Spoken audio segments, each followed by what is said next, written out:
నమస్తే అండి, నా పేరు Lavanya. Welcome back to Bhimavaram special kitchen.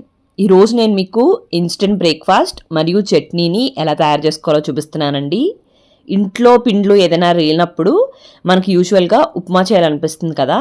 ప్రతిసారి ఉప్మా అంటే ఇంట్లోకి బోర్ కొడుతుంది, మనకి కూడా అంత ఇంట్రెస్టింగ్గా అనిపించదు. మరి అదే ఉప్మా నూకతో మనం గుంట పునుకలు తయారు చేసుకోవచ్చు. అండ్ అలానే ఈజీగా టేస్టీగా ఉండే చట్నీని కూడా ఎలా తయారు చేసుకోవాలో చూపిస్తున్నాను. దీన్ని తయారు చేయడం కూడా పెద్ద కష్టమేమీ కాదు అండి, చాలా సులభంగానే తయారు చేసుకోవచ్చు. చూసారు కదా ఎంత గుల్లగా, పైన క్రిస్పీగా, లోపల మెత్తగా వచ్చాయో. మరి దీన్ని ప్రిపరేషన్ ఏంటో చూసేద్దామా? ప్రిపరేషన్లోకి వెళ్లే ముందు ఒక చిన్న లైక్ ఇవ్వండి. దీనికోసం ముందుగా ఒక మిక్సింగ్ బౌల్లోకి 1 కప్పున్నర దాకా కూడా బొంబే రవ్వ వేసుకోండి. అదేనండి ఉప్మా రవ్వ, సూజీ నూక అంటూ ఉంటాం కదా. ఇక్కడ నేను కప్పున్నర దాకా తీసుకున్నాను. దీంట్లోకి ఒక అరకప్పు దాకా కూడా ఉల్లిపాయ ముక్కలు వేసుకోండి, అంటే ఒక మీడియం సైజ్ ఉల్లిపాయ. అలానే ఒక అరకప్పు దాకా కూడా క్యారెట్ తురుము, ఇది ఒక క్యారెట్ని తీసుకున్నాను. అలానే 2 పచ్చిమిరపకాయలు, 2 అంగుళాల అల్లాన్ని ఇలా తురుముకుని వేసుకుని, అలానే 3-4 రెమ్మల కరివేపాకు కూడా ఇలా చిన్న ముక్కలుగా కట్ చేసుకుని వేసుకుని, అలానే కొద్దిగా కొత్తిమీర తురుమును కూడా వేసేసుకోండి. ఇప్పుడు దీంట్లోకి 1 టీ స్పూన్ దాకా కూడా ఉప్పు వేసుకుని ముందు ఇవన్నీ కూడా కలిసేలాగా బాగా కలిపేసుకున్న తర్వాత దీంట్లోకి ఒక 3/4 కప్పు దాకా కూడా పెరుగును వేసుకోండి. ఈ పెరుగు మరి పుల్లగా కాకుండా కొద్దిగా కమ్మగా ఉండేదాన్ని చూసుకుని, ఆ తర్వాత కొద్దిగా నీళ్లు పోసుకుని దీన్ని ఈ కన్సిస్టెన్సీ వచ్చే వరకు కలుపుకోండి. ఈ విధంగా కలుపుకున్న తర్వాత మూత పెట్టుకుని ఒక 15-20 నిమిషాల వరకు పక్కకు పెట్టుకోండి. ఇప్పుడు చట్నీ కోసం స్టవ్ని ఆన్ చేసుకుని పాన్ని పెట్టుకుని 1 టేబుల్ స్పూన్ నూనెలోకి ఒక 3 టేబుల్ స్పూన్ల దాకా కూడా పల్లీలు వేసుకుని వీటిని కొద్దిగా ఇలా బ్రేక్ అయ్యేంత వరకు వేయించుకోండి.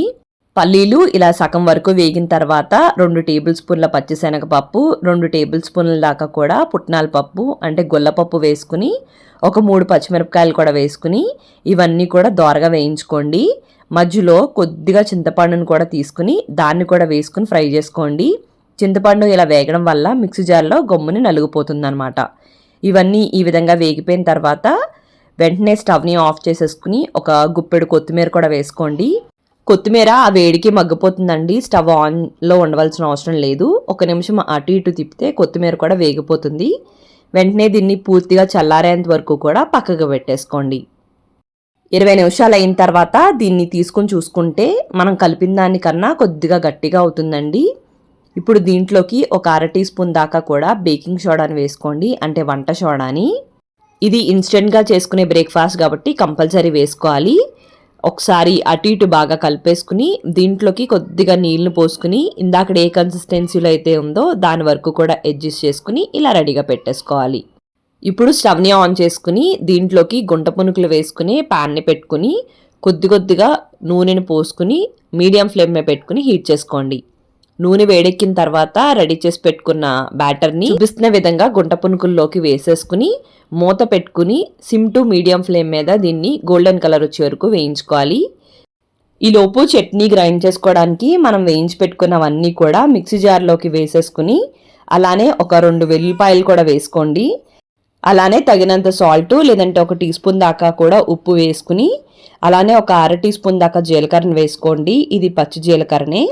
అలానే దీంట్లోకి కొద్దిగా నీళ్లు పోసుకుని దీన్ని మెత్తని పేస్ట్ లాగా దీన్ని గ్రైండ్ చేసుకోండి. ఈ విధంగా రెడీ చేసుకున్న దాంట్లోకి తాలింపు వేసుకుంటే చాలా బాగుంటుంది. ఆయిల్లో ఆవాలు, జీలకర్ర, మినపప్పు, శనగపప్పు, ఎండుమిర్చి అలానే కొద్దిగా కరివేపాకు వేసుకుని వేయించుకున్న తర్వాత చట్నీలోకి వేసుకుని కలిపేసుకుంటే యమ్మీగా ఉండే చట్నీ కూడా రెడీ అయిపోతుంది.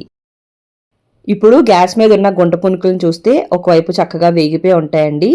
వీటిని ఒక స్పూన్తో రెండో వైపు కూడా తిప్పుకుని రెండో వైపు కూడా బాగా వేయించేసుకోండి. పాన్ కంటుకోకుండా చాలా చక్కగా ఉదిరొచ్చేస్తాయండి. మూత పెట్టుకోవాలి కంపల్సరీ.